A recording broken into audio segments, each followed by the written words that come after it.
Good afternoon, ladies and gentlemen, and welcome to Live Chat with Josie on this beautiful Sunday afternoon.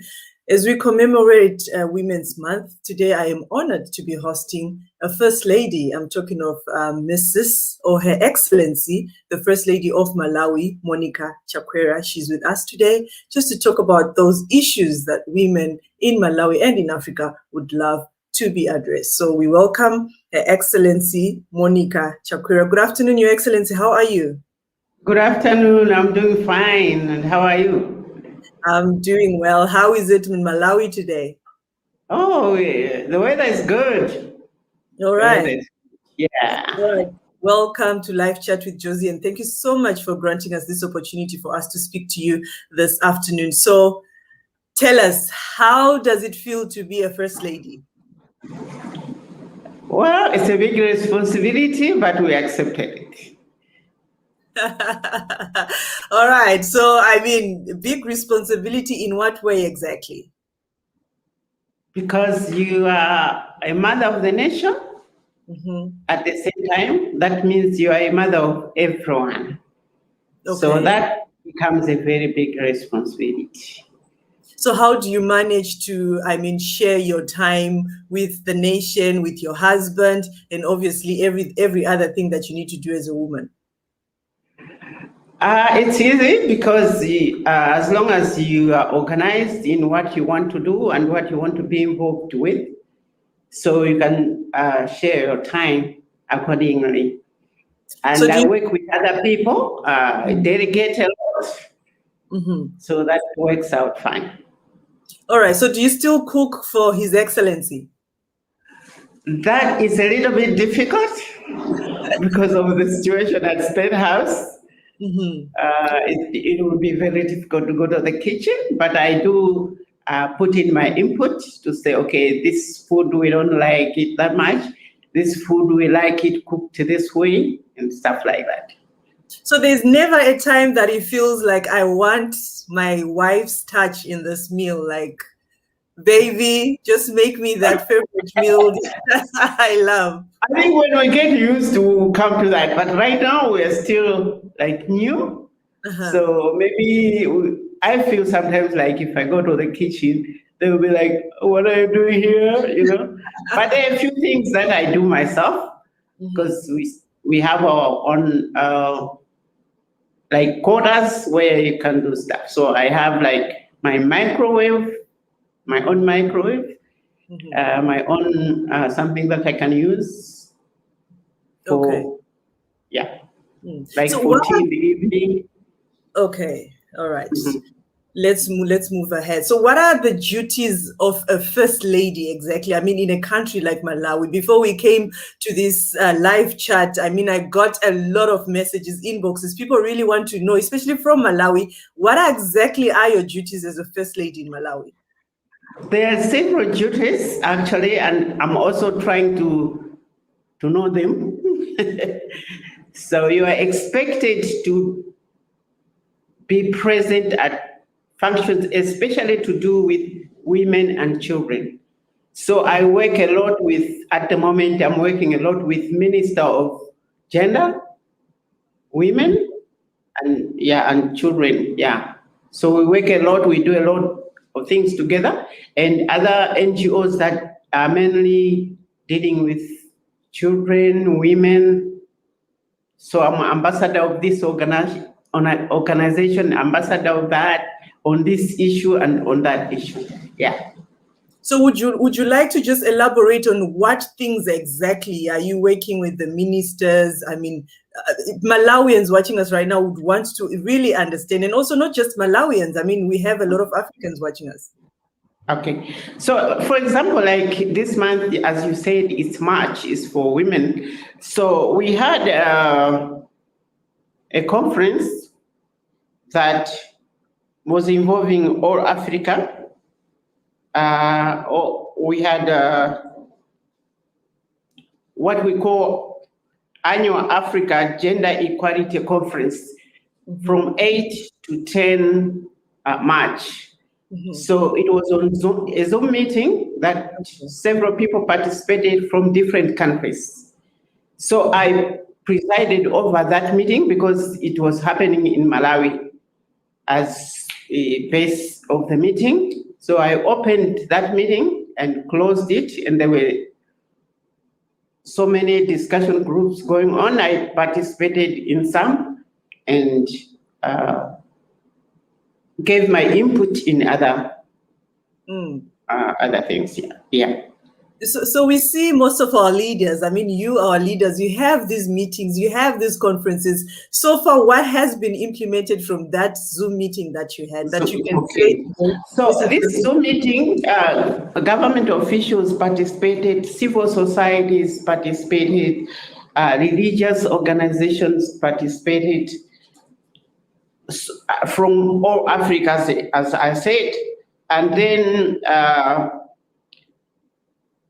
for Malawi, what we did, we honored a few women that we thought are doing a lot in the country. So we honored the ombudsman, who is a lady, for the work that she's doing to help with the corruption fight that we are doing. And then we honored another lady that has been at the forefront of making sure the women are being given a chance to participate. So, yeah, that's what we did. All right. When I started, I first asked you the duties of a first lady. You said you're also actually just waiting to also know some of your duties. But before you became a first lady, what were you up to? And are you still doing some of those things that you were doing before you became a first lady? I was involved in a lot of things.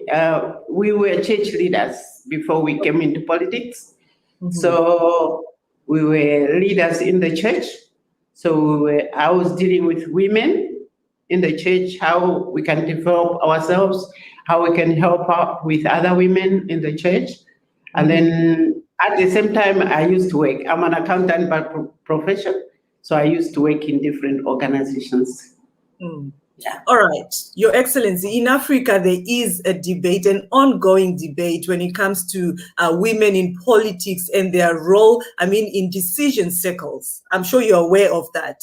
I mean, how would you evaluate the role of women when it comes to those circles, political offices? I mean, their voices also being heard in those circles in terms of decision making. Well, for me, my opinion is that every woman should be given equal opportunity as men are given the opportunity to participate, whether it's in politics or church, as I said, church, or any other organization or whatever is happening. The bottom line for me, if we're talking like about gender equality, is for men and women to be given the same opportunity. And that's what we have been doing from the beginning, even in the church. That's what we used to do. Because when we first became church leaders, women were not given opportunity to become pastors. Because you have to give them what we call letter of credential for them to become proper pastors. They would be workers in the church, but not proper pastors. So we had to fight that until they were given opportunity to be given credentials to be pastors. And when we did that, we saw that our church was really helped, because women, when they are given chance to do something, they really go out to do it. All right. As a first lady in Malawi, are you happy with the gender equality in terms of the Malawian cabinet, or you would want that to be improved? We are working towards improvement, right? But I think we are doing very well, because at the moment we have 39% participation of women in the cabinet, and that is the executive arm of the government. And I think our law says the distribution should be 40%, 60%, 40 to 60%. So you can have participation of women from 40 to 60%, so that it balances out. And of course, we are at 39%. I think this is the highest we have been since we started. I think we are doing very well. I'm sure very soon you'll be hearing about Malawi being the leader. I think we are going towards leading even Africa on how we allow women to participate in issues. Interesting. So, sorry? I said interesting that Malawi is moving towards that. It's very interesting news. And then when we talk about, right now we have our head of parliament, we call them speaker. The speaker is a woman. The second deputy speaker is a woman, and those were elected by men, because we have, I think, about 22% participation for MPs in the parliament. So women are only about 22%, but when they voted, we had the speaker, a woman, second deputy speaker, a woman. It's only first deputy speaker who is a man in the leadership in parliament, and that's one arm of the government. And we have 39% in the executive. I think we are getting there. Interesting. All right, Africa again has another woman. I mean, at the top, we are talking of Mama Samia Suluhu Hassan of Tanzania as president. Your Excellency, how did you receive the news? Oh, I was very excited. If you remember, Malawi, we had a lady president also. So we are one of the 3 countries in Africa who has had a female president. So we know about that, and we are excited that we are going that direction. I think in the future, very near future, they will actually be voted into like they did with our president in is it East Africa? Yeah. So here, of course, in Tanzania, it's because the president died and she was vice president, but she was elected vice president. She became president. It's the same here. She was vice president, and then the president died and she became president. So we are going there. We are getting there, but Your Excellency, don't you think, of course, I mean, death comes at a time when we all don't expect it, but don't you also want a situation whereby, I mean, a president is actually elected, not because, because so far we are looking, you're giving an example of Malawi, you're talking of Tanzania, it is because the president has just passed on. So, I mean, we would want to see, wouldn't you want to see more ladies being actually elected as president? Yeah, that's what I'm saying. I'm saying we are getting there. If our speaker was elected by a parliament that has 78% male, was elected as speaker, that's why I have confidence that we are getting there. Absolutely. All right, let's talk about gender-based violence. I mean, we see you have done a lot in that domain. How is it being manifested in Malawi and perhaps in Africa at large? Yeah, gender-based violence is there and has been there for a long time. But I think now it's like coming out a lot. We have platforms where it's being revealed. We have social media and stuff. In the past, it would happen, but people would go like, don't talk about it. But now people are talking about it. I think that's a good thing, because then it's coming out and the laws are in place now to punish perpetrators of all that. And NGOs and chiefs, especially chiefs, are in the forefront fighting that.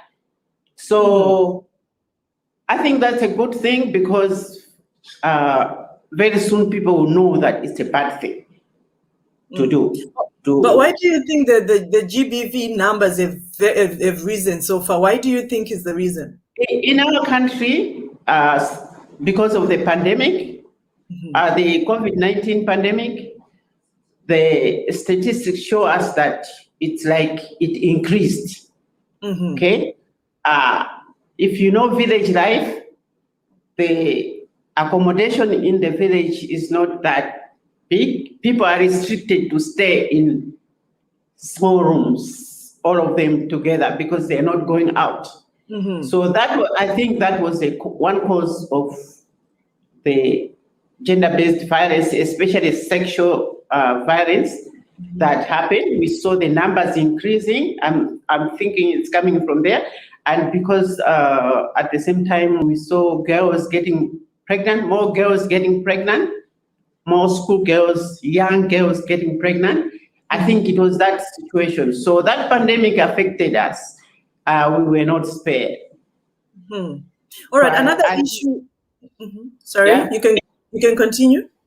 Yeah, so I'm saying because of that, the restriction helped to increase the violence in the homes, in the villages. We just saw the girls getting more girls getting pregnant, and of course there were also other issues where there were rapes and stuff. But we are saying we need to look at the security of the girls more. All right. Talking of girls, I mean, we see that a lot of girls in Malawi are dropping out of school more than boys, and they're actually getting married off at a tender age. What are you doing as the First Lady to actually address this major problem? Yeah, we are addressing those issues. Like I said,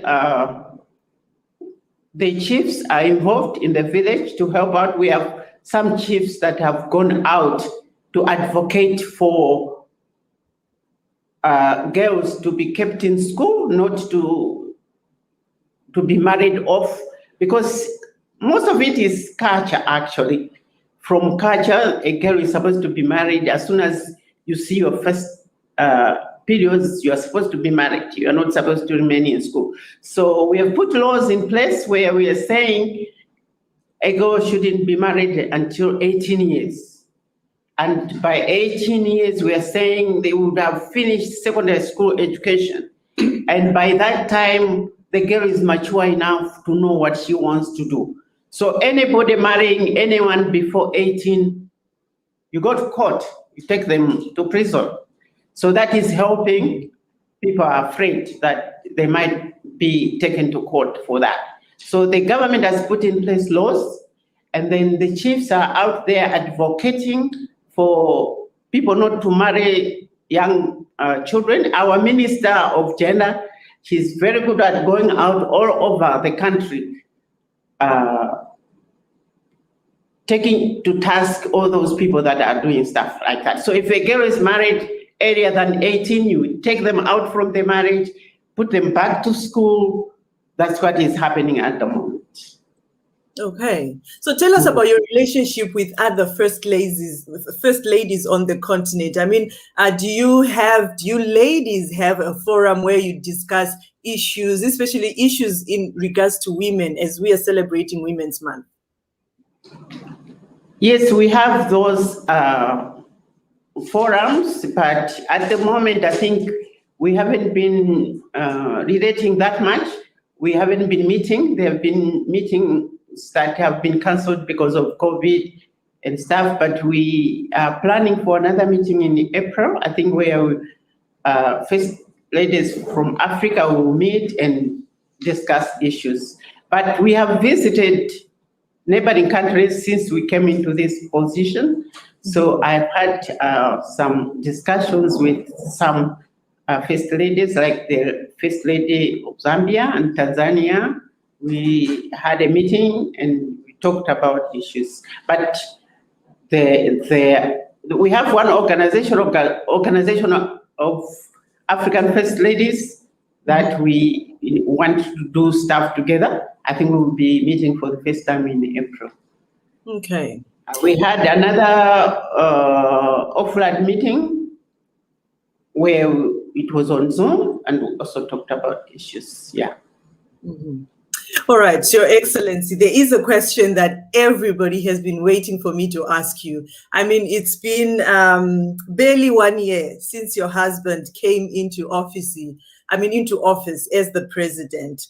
But there's been, he has been under serious scrutiny in terms of his leadership skills and his presidency so far.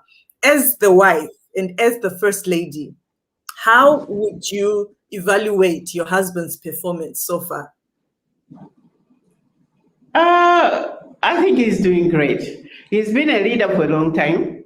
Mm-hmm. And of course, when you first go into an office, sometimes people are not sure about what you aspire to do. You may tell them we want to do this. Some of them will be with you, some of them will not be with you. You just need to focus. What do you want to achieve? So far, I think we are doing very well. Okay, so for the Malawians that are actually saying, the president is not doing anything, some of his promises that he's given them, do you think they are not grateful, or how can these issues be addressed so that at least his presidency is accepted by almost everybody in the country? It will take time for that to happen because, this is a political field. Mm-hmm. So in politics, there's a lot that happens behind scenes. Mm-hmm. What you need to do is, what do you plan to do? And I want to move from this to that end, and make sure what you plan to do, you are doing. Mm-hmm. And when you are accomplishing what you wanted to do, you are going the right direction. For example, in Malawi at the moment, what we want is people in the village should have a comfortable life. They should have food, that is very important. And this year, people have food. We promise that they will eat 3 times a day. People can say, they can certify that this year they have food, they will eat 3 times a day. Then we have to move on to do other things. All right. Interesting. Thank you so much, Your Excellency. But before I let you go, any solidarity message to Malawians watching us, to women in Malawi, and any advice to Malawian girls and African girls watching us today? Yeah, for me, for girls, and most of our girls in Malawi live in the village, I just want to encourage them. School is very important. Mm-hmm. I'm here now because I did school. I grew up in the village. I know what village life is. If you work hard in class, you pass, you get out of poverty, because then you're able to work or do business properly, So I'm encouraging all girls in Malawi to work hard in class.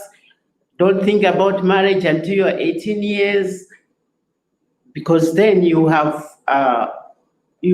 gone through your life to know exactly what you want to achieve. Before that age, 18 is too young for you to make up your mind what you want to achieve. So you just need to go on with school.